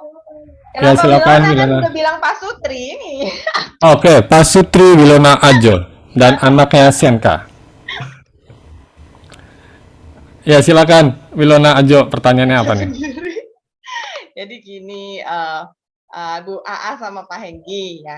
Kalau saya perhatiin kan, dan memang kita juga di beberapa sesi sebelumnya kan memang pernah belajar tentang bahasa kasih gitu kan, gimana pasangan tuh biar merasa dicintai. Nah ini yang saya baru kepikiran itu loh, gimana caranya kita tahu bahasa respect pasangan itu apa? Apakah sama gitu antara satu pria dengan pria lain? Yang dimaksud respect yang seperti apa gitu. Karena kalau bahasa kasih ya banyak teorinya gitu. Akhirnya kita juga udah ngerti, oh yang ini bahasa kasihnya apa. Sehingga untuk merasa dicintai itu agak mudah menurut saya kalau niat ya melakukan 5 bahasa itu yang sesuai sama kebutuhan pasangan. Nah sedangkan bahasa respect ini kan bingung. Ya kan, bener nggak kan? Baru tadi siang ini, perasaan saya cuma ngomong sepele gitu loh. Sana tahu-tahu nyembur. Dan luar biasa, ini orang sabar banget loh sebenarnya si Albert. Tahu-tahu dia marah, saya lebih marah, buanter. Sorry orang Jawa Timur. Jadi teriak-teriakan di mobil itu anak denger, anaknya bengong. Gitu. Padahal kalau dipikir-pikir itu masalah sepele. Gitu. Jadi saya nggak dapat juga penyelesaian atas masalah itu. Akhirnya ingatnya marah-marahnya doang. Dan saya jadi kepikiran, oh apakah itu yang saya justru tekan hot button yang dia merasa nggak direspek. Tapi saya bingung ya kan bahasa yang mana itu gitu. Kalau bisa diberi pencerahan, terima kasih. Terima kasih untuk pertanyaannya. Anda, kabar baiknya Anda tidak sendirian. Ya, jadi semua wanita tidak tahu bagaimana menunjukkan respect ke suami dengan bahasa yang bahasa dimengerti oleh suami. Dia tidak sendirian gitu ya. Nggak ada kamusnya juga. Ya. Nggak ada teorinya juga. Kalau bisa bahasa kasih ada teorinya kan, ada tesnya segala macam ketahuan gitu. Nggak ada. Jadi makanya kalau tadi moderator mengatakan baru kali ini Mayo ada PR, itu serius, bukan bercandaan. Ya bukan karena kami merasa sok-sokan gitu ya. Hampir beda nih, kita bikin PR, enggak. Itu serius banget untuk dikerjakan. Jadi harus ada keterbukaan suami kepada istri atau sebaliknya. Hal apa sih yang membuat hot button itu muncul? Iya, bicaranya dengan cool ya, dengan rendah hati. Walaupun mungkin, bukan mungkin, pasti. Walaupun pasti ketika si suami ngomong nih, gue merasa lu nggak respect, ini nih. Kita udah pas kesel banget. Lu nggak ngerti ya, itu respect lagi. Tadi kita kesel banget, udah mau motong gitu ya. Nggak apa, sabar aja dengerin. Karena memang beda kacamatanya. Demikian juga istri nih, ketika istri menunjukkan, gue sebenarnya ya, merasa lu nggak ngasih gue tuh, contohnya ini gitu. Pas istri lagi nyocos, kan suami juga udah marah gitu ya, kesel. Ya ilah, bahasa lagi gituan aja, dibaperin gitu. Apa nggak ada apa kayaknya kekanak-kanakan gitu loh. Tapi itu kebutuhan dia loh. Nah, kita dengan rendah hati, dengan sabar dengerin aja. Jadi intinya di PR tersebut jangan protes. Dengerin aja. Jangan protes, dengerin aja apa sih membuat dia jadi hot button-nya nggak dikasihi dan hot button dia tidak direspek. Dengerin aja, kumpulin. Setelah dengerin, dikumpulin, kemudian tanya, kalau gitu apa harus saya lakukan? Ya, apa harus saya lakukan supaya tidak terjadi lingkaran setan tadi? Nah, contohnya paling sederhana. Contohnya sederhana gini. Kalau misalnya saya diem, ya udah, tenang aja. Saya bilang sama Manda, tenang aja, nggak usah di-push. Makin kamu push untuk saya supaya jangan diem, saya makin bete. Makin kesel. Dan akibatnya saya makin lama diemnya. Diamin aja, doain aja. Tolong doain aja biar saya diemnya nggak lama. Nah setelah itu saya akan samperin kamu. Jadi jangan nge-push gitu ya. Saya nggak mau suka di-push. Kenapa diem? Saya kasih waktu saya diem. Sampai kapan? Hari ini? Besok pagi? Makin bete saya. Ada deadline-nya lagi. Gitu ya. Jadi cerita aja, mesti gimana? Ya udah, kamu diam aja. Nanti saya juga mau belajar untuk menjawab pertanyaan kamu tersebut, tapi saat ini tidak bisa. Kalau saya lupa, tolong ingetin aja, tapi nggak usah push. Ya udah, saya juga harus belajar, bukan hanya Amanda harus belajar untuk sabar terhadap kediaman saya juga harus belajar untuk nggak slow respon gitu loh. Karena saya tahu Amanda juga gelisah ya, tidur jadi nggak susah tidur, kapan ya di masa diamnya berlalu, besok pagi juga masih saya diemin, saya harus mempercepat diamnya itu gitu ya. Karena kan ada orang yang mendiamkan sampai 7 hari 7 malam, mungkin kurangin 5 hari 5 malam, kurangin lagi 3 hari 3 malam, gitu loh maksud saya. Saya bicara agak ekstrim gitu ya, supaya mengerti bahwa bukan hanya perlu istri yang belajar berubah, tapi suami juga sama. Ya.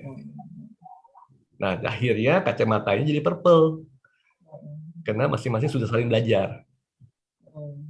Dan belajar itu sampai kapan? Seumur hidup.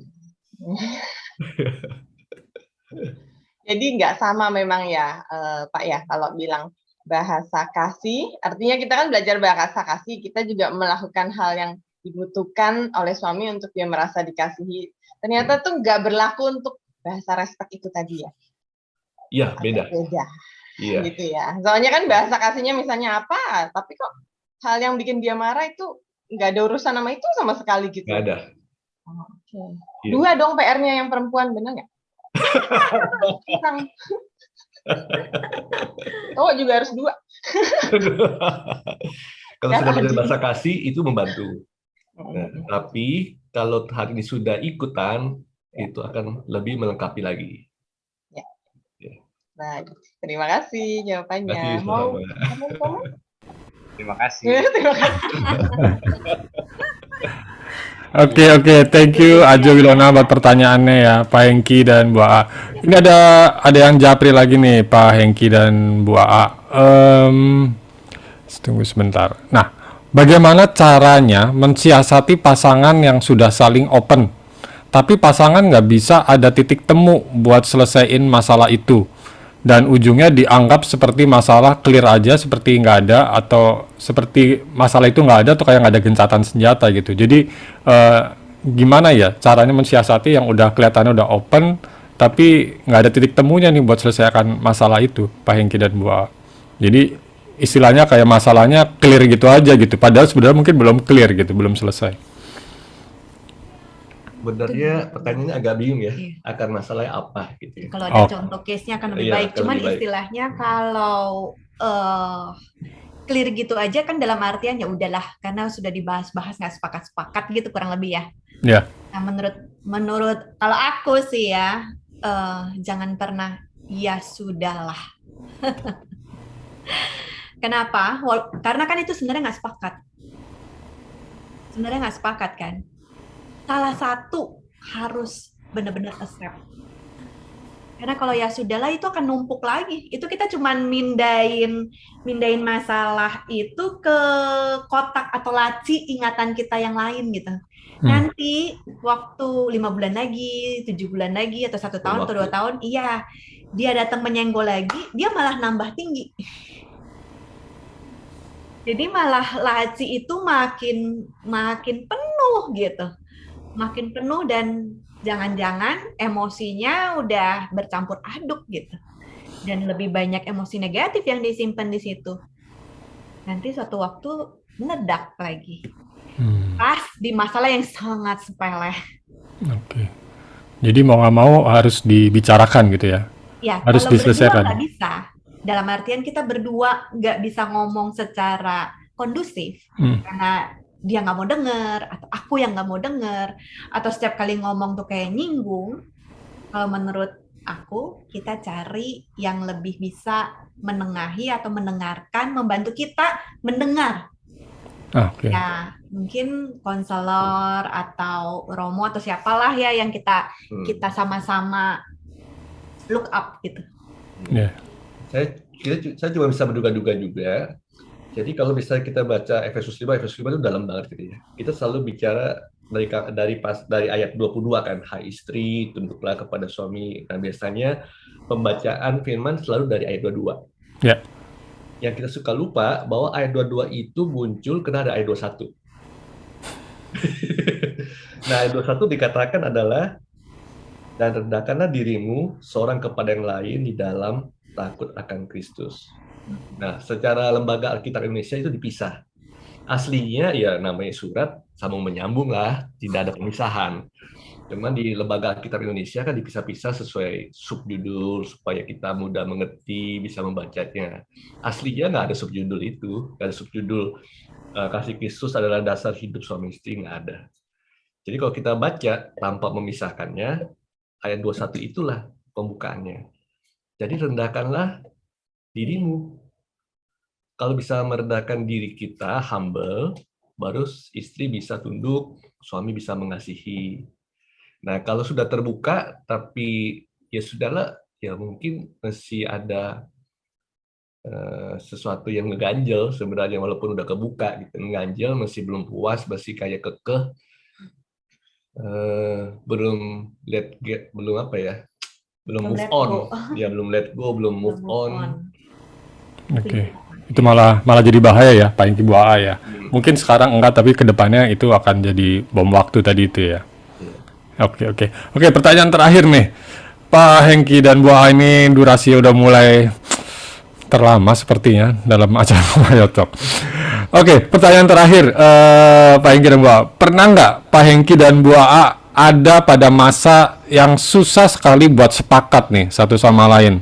Karena perbedaan yang besar banget sampai sudut pandang pasti selalu beda. Apakah ada contoh realnya gitu ya? Dan bagaimana caranya sampai akhirnya Pak Hengki dan Bu AA sepakat gitu?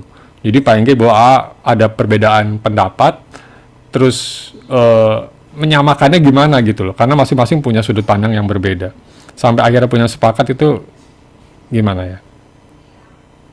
Kalau pengalaman kita, jadi tadi kan saya ada pembukaan gitu ya, kita tuh udah ikut seminar, udah KTB couple di gereja, di tempat lain, kita mimpin couple juga, ikut seminar, ikut lokakarya, semuanya ya bicara tentang bagaimana menjadi suami dan istri, bagaimana menjadi suami yang baik, suami sejati lah, istri sejati, kemudian parenting dan segala macam, itu semua benar-benar bermanfaat gitu ya. Tapi yang membuat kami banyak berubah adalah love and respect ini. Jadi kalau teman-teman ingin tahu, hari ini belajar love and respect dulu deh, gitu ya. Terapkan, bahkan ada bukunya love and respect. Pengarangnya sendiri ada seorang konselor juga. Pengarangnya ini mengatakan bahwa banyak pasutri-pasutri merasa terberkati dan tertolong karena mereka akhirnya menyadari kebutuhan tentang love dan kebutuhan tentang respect. Itu aja dulu. Kalau misalnya mau tarik lagi apa yang kita alami di masa-masa ketika kami awal-awal, itu pasti masa-masa kami sedang terjang-terjangnya tuh. Maksudnya gini, Amanda itu seorang pemimpin, seorang leader. Saya juga seorang pemimpin, seorang leader, gitu ya. Mungkin dari gayanya udah ketahuan gitu ya, kita udah terbiasa tampil, kita udah terbiasa mimpin, kita juga seorang organisasi, bukan hanya di gereja, tapi juga di kantor, kita seorang pemimpin juga, bisa berorganisasi, sehingga secara kerohanian, kita sudah terpupuk baik, secara maturity, kita juga sudah mature gitu ya. Sehingga kalau kita debat, pasti debatnya bukan debat yang, atau ribut itu ribut yang ecek-ecek, pasti enggak. Pasti yang kita ngomongin ada sesuatu kita bahasa kita benar. Aman juga benar. Nah, kalau udah sama-sama benar, gak ada mengalah tuh. Gak ada mengalah. Sampai kita menemukan kalimat yang kata Amanda. Ketemu di mana? Ketemunya adalah waktu kita KTB. Waktu kita KTB, kalimat itu bagus sekali ya dari pemimpin KTB kita. Siapa yang harus memutuskan konflik tersebut, lingkaran setan tersebut? Yang waras, yang dewasa. Dulunya kita berpikir yang benar harus dipertahankan benar-benar dong. Kenapa? Kalau enggak kan dia tetap salah. Kalau kamu benar-benar mengasihi istri kamu, kalau dia tahu dia salah, kita malah memberi angin. Kalau memberi angin, dia akan melakukan kesalahan yang sama lagi. Ternyata enggak.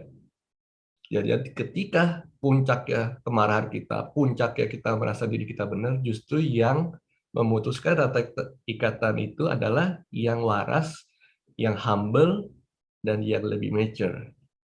Bukan yang paling benar. Gitu. Oke. Pak Hengki, Bu A. Berarti memang harus kita tadi ya humble lagi, kemudian kita ngobrol lagi, komunikasi baik-baik lagi, kita harus rendahkan diri kita gitu ya, sehingga bisa mencapai untuk kesepakatan itu ya. Oke teman-teman, sayang banget ya untuk pertanyaannya kita close dulu karena waktunya ini udah luar biasa. Nah, Pak Hengki dan Bu A, mungkin sebelum kita mengakhiri pertemuan kita malam hari ini nih, kira-kira Pak Hengki dan Bu A apakah bisa bagi misalkan 1-2 gitu ya tips atau closing statement dari pertemuan kita malam hari ini nih, mengenai love and respect. Closing statement kita gini teman-teman ya, kalau ngeliatin wajahnya Bu A gitu ya, ceria, terus wajah saya juga ceria, terus kita membagikan bahan kayak udah expert atau gimana, terus teman-teman berharap seperti kita masih belajar teman-teman, kita masih belajar, masih bisa jatuh di dalam lingkaran circle yang tadi, masih bisa, karena kita masih manusia biasa, masih hidup dalam daging, kita masih bisa jatuh dalam dosa, dan hubungan suami istri ini diincar oleh iblis, gitu ya, diincar oleh iblis. Jadi jangan sampai ada celah membuat iblis masuk sebagai orang ketiga. Jangan ciptakan celah tersebut. Jadi belajarlah senantiasa, berjaga-jagalah supaya jangan sampai ada celah iblis bisa masuk. Gimana caranya? Ya terus belajar untuk terus makin diperbaharui karakter kita. Nah, kalau teman-teman tahu, sekarang kita bisa membagikannya sekarang ini karena kita sudah belajar lebih dahulu. Kita sudah melaluinya lebih dahulu. Itu aja membedakan kita sama teman-teman. Tapi tetap kita belajar sampai kematian memisahkan kita. Kan kita komit waktu itu ya, di dalam pernikahan bahwa saya mengambil Amanda, baik suka dan duka, baik sehat dan sakit. Bukannya, atau kalimatnya gini, saya mengambil Amanda kalau masih ada rasa cinta, kalau masih ada hal-hal yang indah dalam pernikahan. Enggak kan? Iya. Saya mengambil Amanda baik suka dan duka, baik sakit maupun sehat. Jadi teman-teman jangan give up, karena itu jadi teman-teman di hadapan siapa? Di hadapan Tuhan dan jemaat. Itu janji loh. Kalau kita jadi pelayan atau kita kerja di kantor, nggak ada janji seperti itu kan? Ya nggak ada. Kita berani mengucap janji itu di depan Tuhan dan depan jemaat bahwa saya mengambil pasangan itu baik sehat dan sakit, baik susah dan senang. Ya, jadi jangan give up. Terus belajar. Sampai kapan? Sampai seumur hidup. Itu pesan kami gitu ya.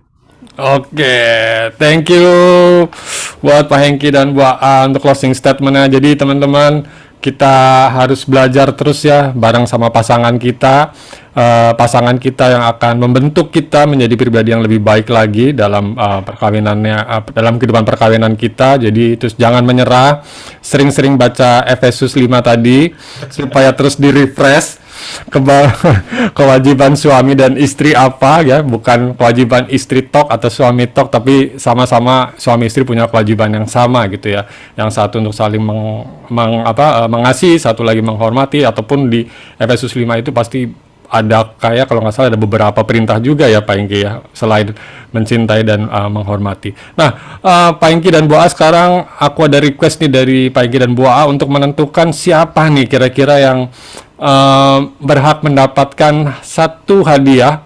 Tadi hadiahnya apa ya? Sebentar, saya tadi lupa nih. Hadiahnya itu buat saya cukup menarik sih. Tadi saya pikir saya bisa dapetin nih.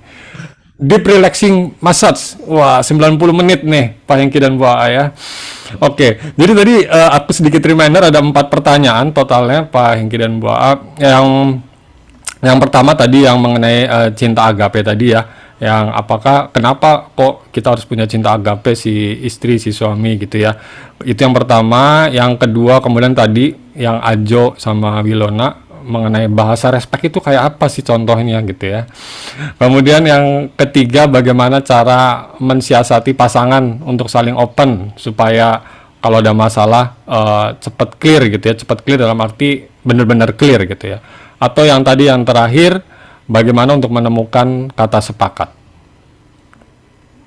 Nah, mungkin Pak Hengki dan Bu AA bisa berdiskusi sebentar, sembari saya izin untuk menyampaikan beberapa pengumuman, teman-teman. Yang pertama, pengumuman untuk Mayo Premier.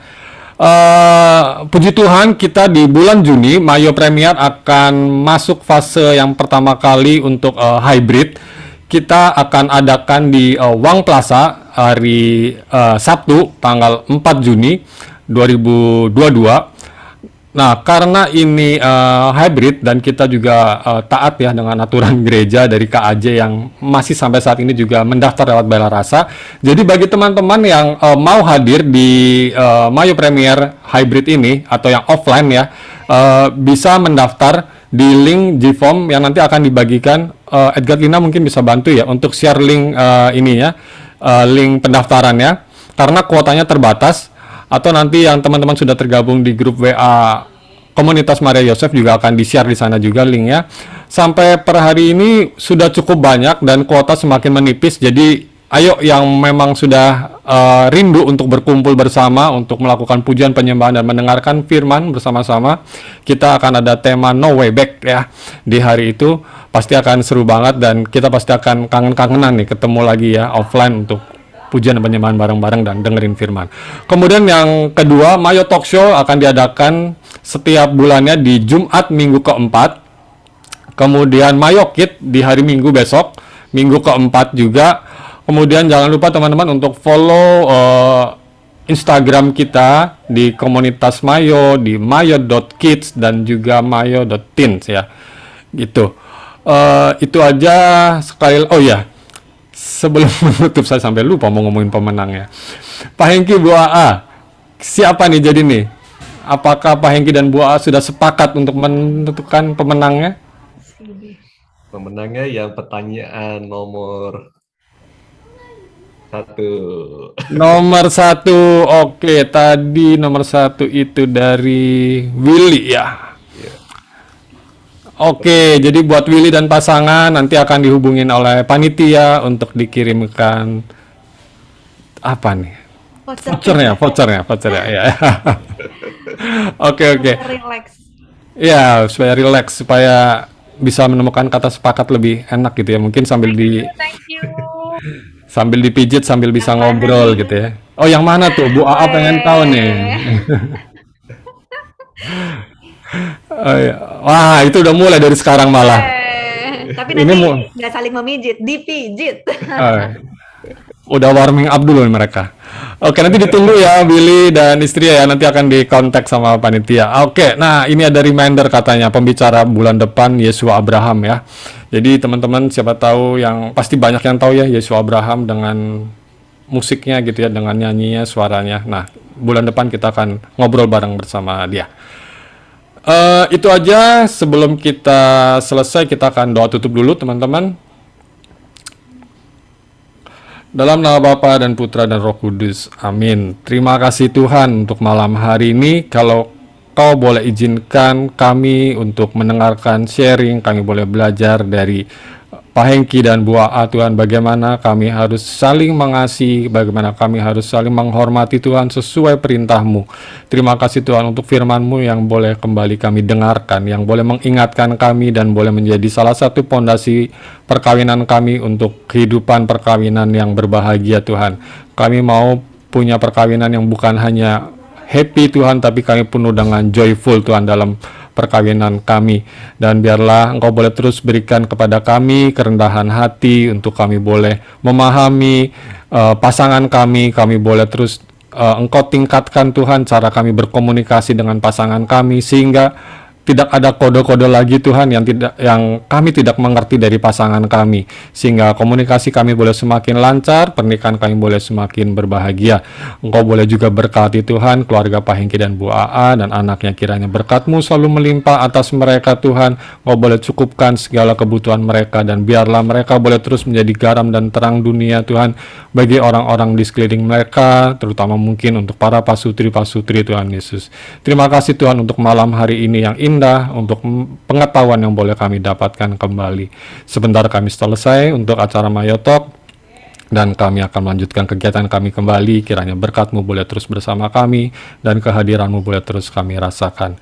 Terima kasih Tuhan Yesus, kemuliaan kepada Bapa dan Putra dan Roh Kudus, seperti pada permulaan, sekarang, selalu, dan sepanjang segala abad.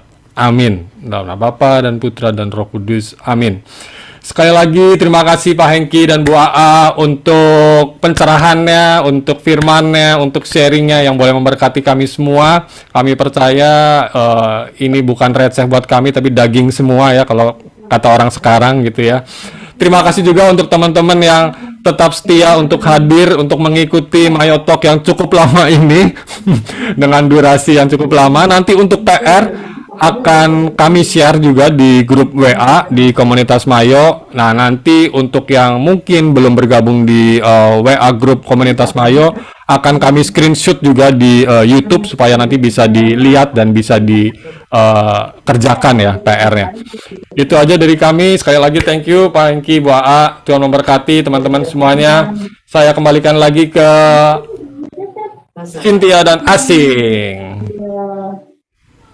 Thank you Pak Hengki dan Bu AA. Mari kita sama-sama menutup Mayotalk malam hari ini. Kita mau diingatkan kembali untuk mengasihi dan menghormati pasangan kita. Mari kita sama-sama nyatakan. Ku kasihi kau dengan kasih Tuhan. Ku kasihi kau dengan kasih Tuhan. Kulihat di wajahmu kemuliaan Tuhan. Ku kasihi kau dengan kasih Tuhan. Boleh yang ada pasangannya, boleh ditatap pasangannya. Kau dengan kasih Tuhan. Ku kasihi kau dengan kasih Tuhan. Mungkin boleh ikuti Revia dan Silvi, Ray dan Silvi ya. Kemuliaan Tuhan, ku kasihi kau dengan kasih. Kayaknya makin hot ya, boleh sekali lagi ku kasih kau.